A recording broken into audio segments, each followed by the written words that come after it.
Tak hanya kuliner, kini para pedagang juga berbondong-bondong memperjualbelikan buah yang jarang muncul di pasar buah tersebut.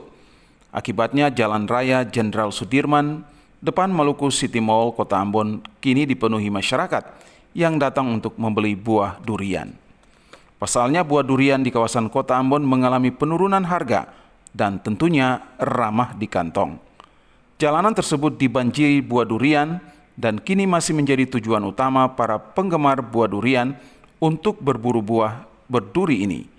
Mereka memilih untuk berburu buah durian dikarenakan harga durian di kawasan tersebut jauh lebih terjangkau dan masih segar.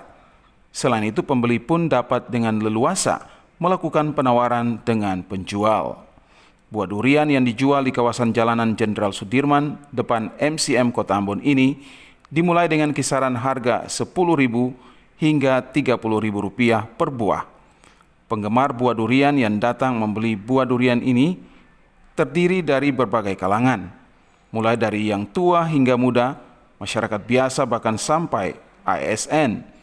Bahkan beberapa di antaranya mulai berburu buah durian dari pukul 16 waktu Indonesia Timur hingga larut malam.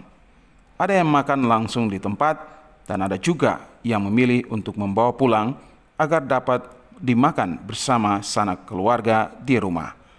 Buah durian yang membanjiri Kota Ambon tersebut sebagian besar dipasok dari Pulau Seram. Panili Tahid melaporkan.